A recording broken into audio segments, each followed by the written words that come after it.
saya nggak mau bilang tua ya, karena usia itu sebetulnya bukan apa ya.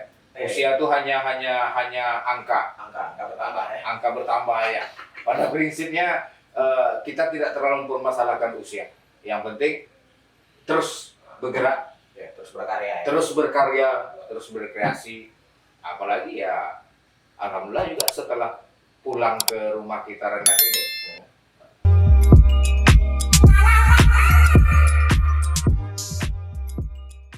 oke, selamat bertemu di acara Jurnal Paso. Untuk episode awal ini, kita coba mengangkat tema Rengat, apa kabar? Oke. Dengan narasumber salah satu generasi muda kreatif di Kota Rengat, atau tepatnya di Kabupaten Indragiri Hulu, Bro Heru. Apa kabar nih Bro Heru? Alhamdulillah baik semua, stabil. Gimana kabar Bro Ompas lah, pasnya bukan Bro Ompas lah ya. Ya, kita juga alhamdulillah baik setelah lebih kurang 13 tahun ya mengembara, tapi alhamdulillah baik-baik aja. Keluarga gimana Om? Keluarga alhamdulillah semua baik. Baik ya. Alhamdulillah. Orang rumah? On the way. Off record lah itu. Off record.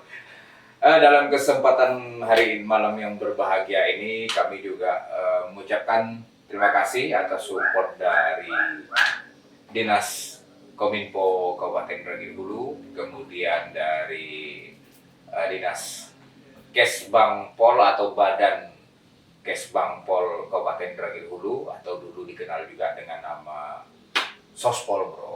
Oh, Kalau emak gua kemarin bilang itu Sospol itu Pispol. Kemudian juga terima kasih juga kepada Dinas KPBD atau BNPB. Kemudian juga terima kasih kepada keluarga, rekan-rekan, seluruh jurnalis, wartawan, media cetak, elektronik, segala macam yang mensupport sehingga kita bisa sip malam ini. oke. Rokok. Oke. Sponsor udah banyak kayak ini. Apa-apa ini sponsor martabak memang istimewa, memang bener ya. Oh iya, di podcast kali ini, nih di depan kita nih ada apa namanya nih? Nah, itu baik. Mustika. Wis. Ini rokoknya kayak berasa kita kayak Don Corleone Godfather kan. Yoi. Walaupun versi mini ya. Boleh. Kemudian ini ada tetangga kita ngirim Coca-Cola, Fanta, segala macam. Oke. Presti, cuman lagi yang lain Nyusul. sembunyi dulu, nyusul. Wih, udah rasanya udah banyak. Ayo, Kemudian juga ini ada, ini. Nah, ini yang di depan kita ini ayo, dari mana itu? ini yang punya nih, yang bikin nih, ini salah satu kawan akrab saya SMP. Jadi sekitar lebih kurang 30 tahun yang lalu. Lama ya. Generasi kedua atau ketiga. Ya. Oke, kita lanjut ke acara kita. Malam hari ini kita mengangkat tema Rengat, apa kabar? Saya pribadi udah lebih kurang 13 tahun meninggalkan Rengat. Bro Heru juga kabarnya juga udah lama juga meninggalkan Rengat ya. Tapi kayaknya duluan pulang ya. Duluan pulang. 2 tahun ini udah cukup menetap di sini. Betah ya? Betah nggak betah sih. Kenapa betah? Pertama corona juga, Ah, yang memutus, nggak bisa lagi balik di sana. ah. Di sini udah kita berkiprah. Apa karena daya tarik Rengat ini yang dari dulu kita kenal banyak sejarah, apa namanya? Kalau kawan-kawan musisi di Pekanbaru bilang punai-punai, mawar merah kayak zaman dulu gitu. Nama gang itu mawar merah. Rokok. Santai yo. Ini seluruhnya formatnya ya, santai ya? Santai. Oke.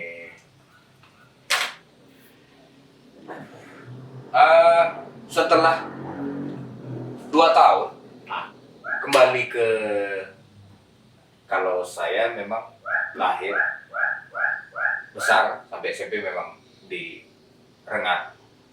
Ya, setelah lama meninggalkan Rengat, ya kuliah kah, kerja kah atau apa, dan kembali ke sini setelah 2 tahun, kalau boleh kita tahu nih, apa kegiatan Bro Heru? Karena dengar-dengar kabar, selentingan kabar, tapi biasanya benar ya kabar-kabar. Kabarnya sempat juga berkecimpung kemarin membuat karya dalam bentuk film kah, atau bahasanya mengumpulkan massa lah gitu. Ya alhamdulillah memang di Rengat ini saya sendiri buat komunitas film ya Mas. Lebih ke komunitas film indie lah. Terakhir itu saya bikin untuk anak SMA 2 Ya. SMA 2 di arah ke hilir sana itu ya kan. Oh, saya di SMA 1. Oh iya, oke lah. SMA 2, tapi terkendala memang pas proses screeningnya aja. Seminggu mau tayang, sekolah libur karena corona. Oh, corona ya. Corona. Kalau zaman dulu ada yang lebih tenar daripada corona. Oh, itu. Kalau coba saya tanya, kalau memang Bro Heru lahir di Rengat, kalau dulu ada yang lebih tenar dari corona. Mungkin apakah Heru pada tahun itu udah lahir apa belum, saya nggak tahu. Kira-kira nebak apa gitu. Agak-agak mirip nama dengan corona. Itu yang nggak tahu jelas loh. Apa itu? Dulu Apa itu bro? Apa itu pas? di Rengat ada sejarah namanya Kolorjo. Kolorjo. Iya, Kolorjo bro siapa bro? kolor hijau. Oh.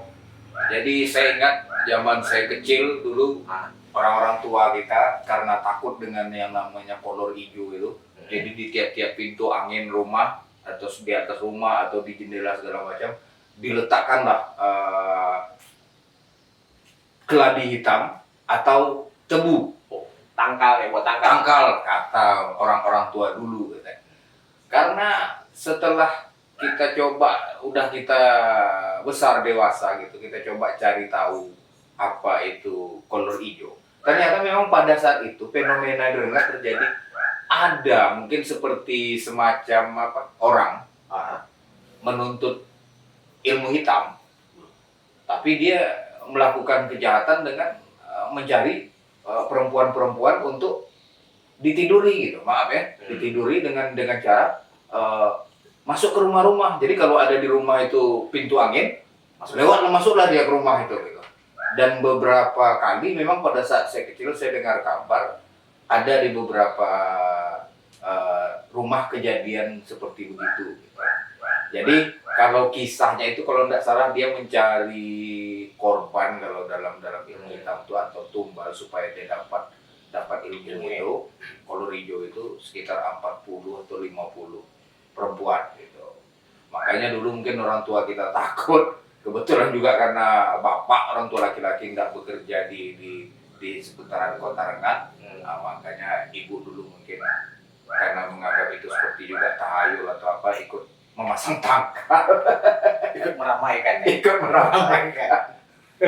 Ini sempat langka, itu fenomena keladi ya? Fenomena keladi. Jadi dulu banyak tebu-tebu orang ditebang, keladi banyak dicari. Sekarang untungnya sekarang udah masih musim keladi juga sekarang kan? Keladi ya, apa? musim keladi taman yang ada merah-merah itu. Lagi musim juga sekarang. Itu juga banyak hilang juga sekarang. Sekarang banyak hilang malah. Hilang taruh luar hilang deh tuh. Iya. Oke. Ini yang menarik tadi sebenarnya Om Pas. Masalah ilmu hitam tadi. Apa itu? Kenapa dia bilang ilmu hitam? Ada ilmu hitam pasti ada ilmu putih lah. Kurang lebih begitulah apa yang kontra ya kan? Iya. Sebenarnya ilmu ini sama ya kan?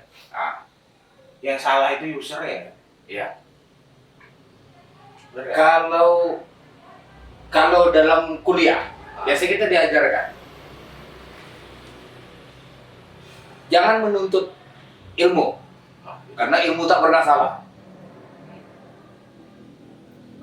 Coba aja Om Bro menuntut ilmu di pengadilan, ilmu tak pernah salah. Jadi balik seperti Om Bro bilang tadi itu, artinya yang salah usernya. Nah, itu idiom-idiom yang sering dipakai anak-anak pispol dahulu. Jangan dituntut ilmu tuh, karena ilmu tak pernah salah. Ini nggak apa-apa kan? Balik nanya nggak apa-apa, nggak ada masalah. Nggak masalah. Atau kita gantian. Jangan. Itu acara kita aja nih yang duduk beda nanti. Oke. Oke, kita lanjut ke ini. Setelah 2 tahun tadi intermezzo sedikit tentang corona kolor hijau. Setelah 2 tahun kembali ke kampung, juga karena pandemi ya, juga karena apa? Apa yang kira-kira sebagai generasi muda ya, ini mewakili generasi muda yang kreatif ya, yang Bro Heru tangkap seputar keadaan di Rengat atau di Riau ataupun di Indonesia? Kalau Kegelisahan ya, kegelisahannya sih di saat buat komunitas itu di sini ya. Anak-anak muda di sini khususnya SMA ya, itu motivasinya agak sedikit kurang memang. Beda yang saya jumpai waktu pas di Jakarta kemarin, itu anak SMA-nya juga memang udah terlatih dan terbiasa buat inisiatif atau kreatif juga, udah terbiasa. Kalau di sini enggak, bahkan banyak ya mindset dari mereka itu untuk jadi apa ya, jadi karyawan, maaf ya gitu ya, karyawan ataupun pegawai gitu, nggak mencoba untuk keluar zona itu dulu. Apakah mereka harus berbuat sendiri, buat karya gitu, atau buat lapangan pekerja sendiri gitu. Itu yang mereka kurang motivasinya juga. Nggak tahu apakah mana ya. Saya juga ngerasain sih hal itu. Bisa jadi sih faktor keluarga juga, lingkungan. Jadi agak sulit ngajak anak-anak itu. Oh, gitu. Begitu kebentur, Ya.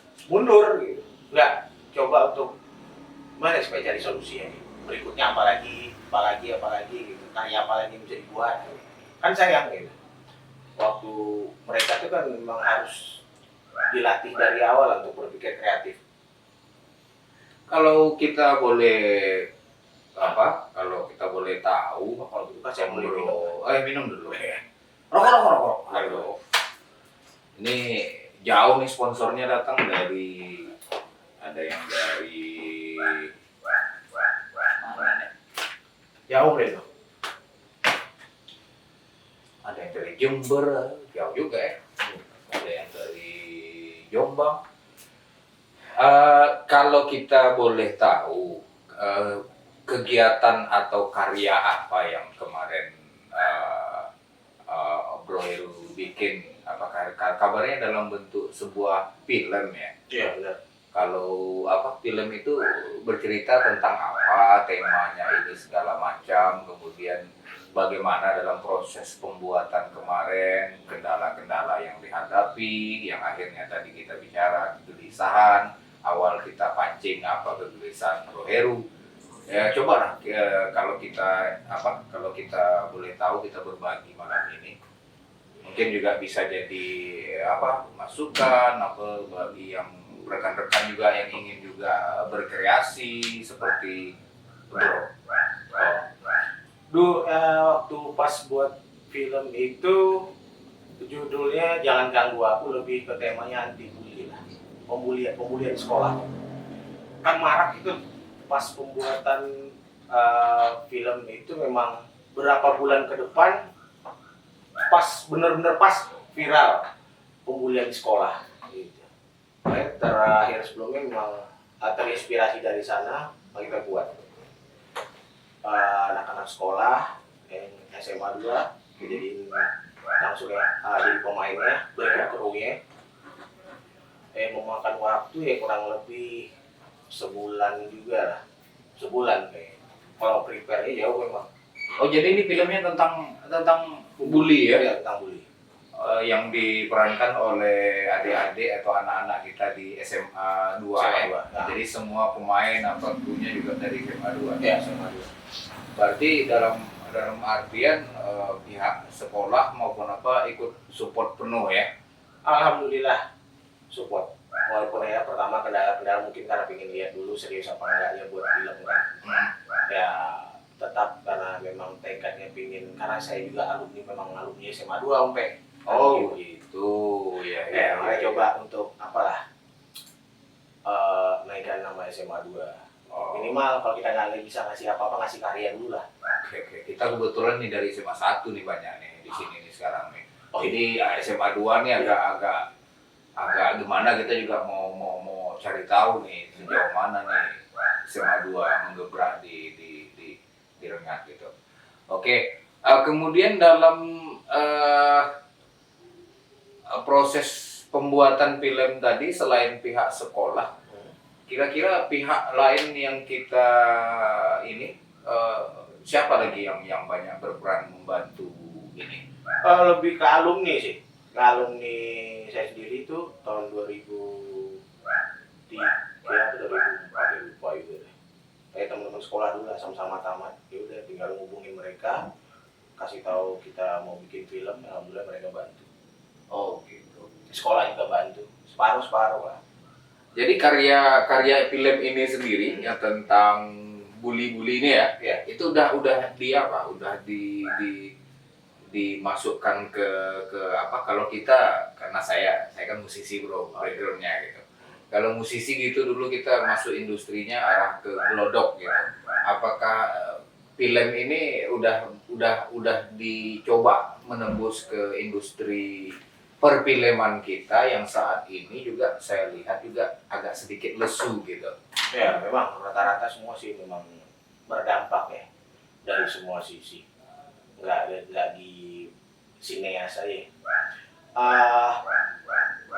Kenapa belum saya pilih minta sama sekolah jangan di upload ke YouTube dulu atau kemana media sosial yang lainnya kecuali trailernya, karena memang saya pikir pertama kali biar anak-anak ini nonton dulu.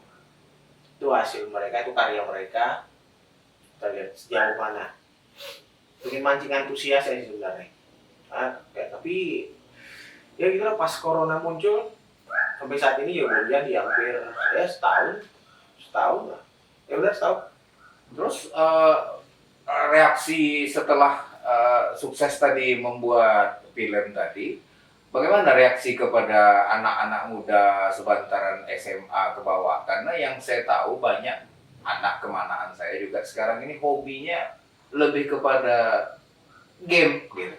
Nah, gimana cara mensiasati ini? Apakah mereka cukup ini antusias dengan yang Bro Heru buat dengan SMA 2 atau gimana kalau boleh tahu? Kalau apa ya, itu seperti saya bilang dari awal tadi, memang mereka senang di awal lihatnya seperti mudah mungkin ya. Tapi begitu dijalanin kebentur, udah mundur teratur. Banyak kan begitu. Mundur teratur nggak balik lagi? Ada yang nggak balik, ada juga cara bertahan, ada masih ada berkurang ya. Iya. Ya agak sulit sih memang untuk daerah tanah kelahiran kita ini.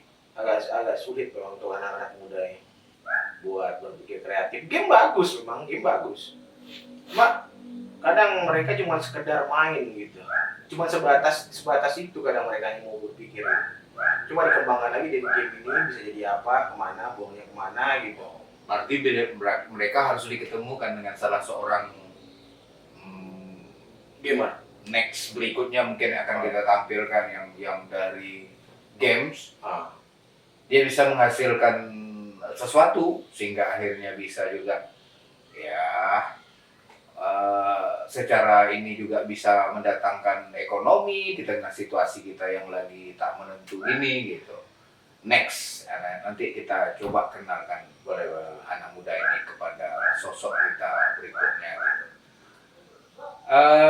Terus selain masalah tadi setelah kita cerita film ya, cerita perjuangan Bro Heru membuat karya di tengah kondisi yang lagi kurang baik untuk apa yang pun kita rencanakan saat ini. Apalagi yang kalau yang dirasakan itu kegelisahan setelah balik ke Rengat ini gitu, terutama untuk kota Rengat kita sendiri, mungkin apakah kondisi sosialnya, apalagi juga kita tahu kalau nggak salah dulu Bro Heru juga kuliah di ilmu sosial ya. Iya. Coba apa yang ditangkap dari potret masyarakat kita kalau sekarang? dari sisi anak apa ya, karena waktu itu ke sekolah melihat fenomena anak SMA sekarang ya memang jauh berbeda dari apanya ya, dari gimana sih bilangnya itu, dari pembawaan atau apa ya udah jauh berbeda, mungkin karena zaman gadget ya, zaman jauh lebih mudah gitu. Em, Banyak juga apa ya, mereka tuh kayak kurang apa ya, kayak kurang kurang ada saat maunya mereka tuh mungkin ya kepingin punya ada panutan satu yang bisa dikumpulkan terus bikin suatu karya atau apapun. Nah itu yang kurang, kayak mereka sekarang ini mau musik itu udah lama juga kan, musik udah nggak ada lagi, jarang jarang juga ada kan Ya. hiburan. Nah di situ ya, kalau zaman dulu kan masih ada tuh festival ya kan, sekarang juga udah jauh berkurang. Nah, kalau ada datangan bintang tamu dulu kan band-band luar ya kan, band kenal dulu. Sekarang tuh jadi jauh berkurang saat ini. Ini itu juga faktor mereka pada mencari bikin kelompok kecil-kecil jadi banyak begitu. Jadi kayak pecah. Seperti kalau di dunia ini ada satu lagu yang saya suka itu, Stuck in the Moment ya, Wah, ini. and you can get out of it. Oh, yes. Terjebak di suatu kegelisahan dan tidak bisa keluar dari zona itu. Oke, kita udah bicara tentang film, kita bicara tentang kegelisahan, potret sosial segala macam. Apa lagi nih yang Bro mau bagi ke kita malam ini selain itu? Oke. Harapan, kalau saya itu kasih harapan sih yang pas, harapannya ke depan untuk anak-anak Rengat ini jauh lebih kreatif lagi, saling mendukung, itu yang paling penting. Apapun itu karyanya, apapun itu karyanya, selagi judulnya anak Rengat ya kalau bisa didukung gitu ya, minimal kalau dia terus disupport kan bisa memperbaiki karyanya terus menerus, kan bisa jadi lebih baik ke depannya. Apa nggak ada keinginan kayak kebanyakan orang-orang tua kita di Indragiri Hulu ini kan,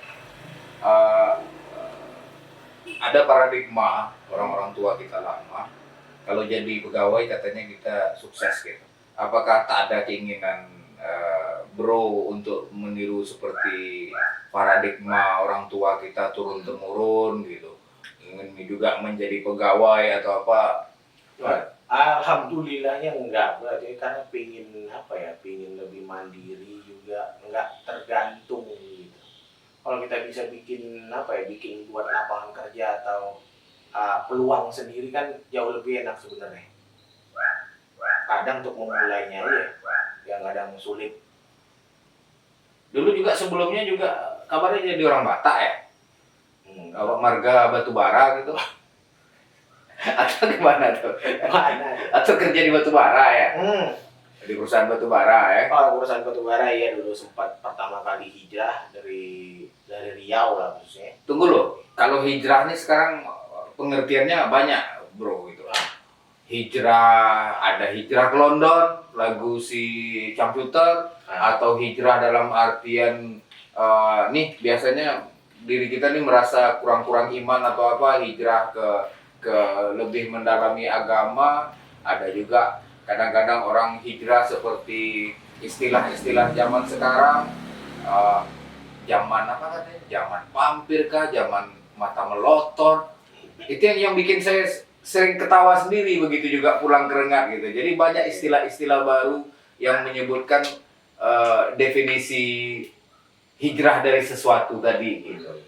Nah, hijrah yang pengen apa ya, keluar dari zona nyaman sebenarnya. Itu waktu berangkat dari habis selesai kuliah langsung berangkat ke Jakarta, dari Jakarta langsung ke Kaltim, itu langsung kerja di batubara. Emang nggak lama sih, 2 tahun. Nggak pengen niru orang tua yang katanya dulu di parpol lah, musisi juga meneruskan apa yang pernah kita buat kemarin, regenerasi gitu. Jadi kita dalam ini kan harus ada regenerasi. Kita juga harus banyak memunculkan tokoh-tokoh baru selaku kita pernah di situ, sekarang kita udah beranjak. Saya nggak mau bilang tua ya, karena usia itu sebetulnya bukan apa ya. Usia itu hanya angka bertambah ya. Angka bertambah ya. Pada prinsipnya kita tidak terlalu mempermasalahkan usia. Yang penting terus bergerak, terus berkarya, terus berkreasi. Apalagi ya, alhamdulillah juga setelah pulang ke rumah kita Rengat ini, alhamdulillah welcome back, pas diterima dan dibantu semua pihak, sehingga akhirnya kita pun ketemu.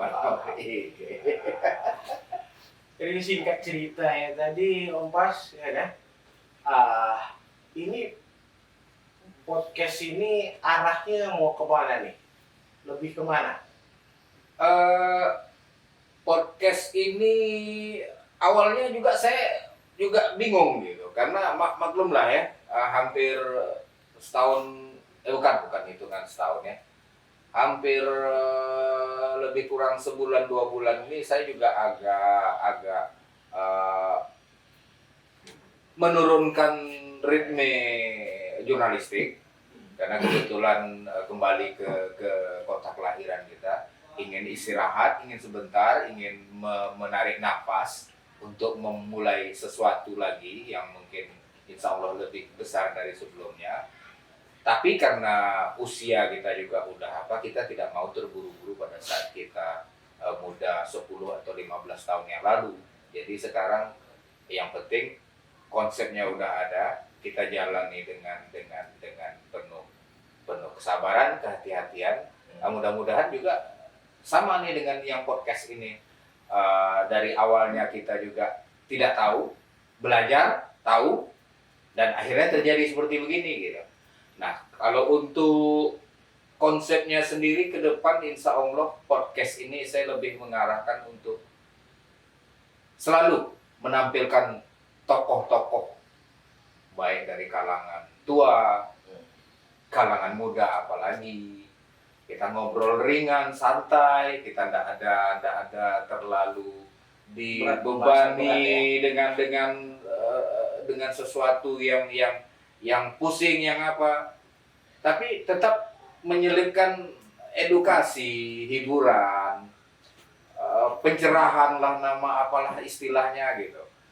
Juga ingin dari podcast ini nanti banyak memunculkan tokoh-tokoh tadi. Selain itu juga, kalau ini balik lagi ya ke atau kita tukaran ya. Saya di sana, bro di sini. Balik lagi ke sini ya. Apa nih kira-kira sebagai generasi muda kreatif,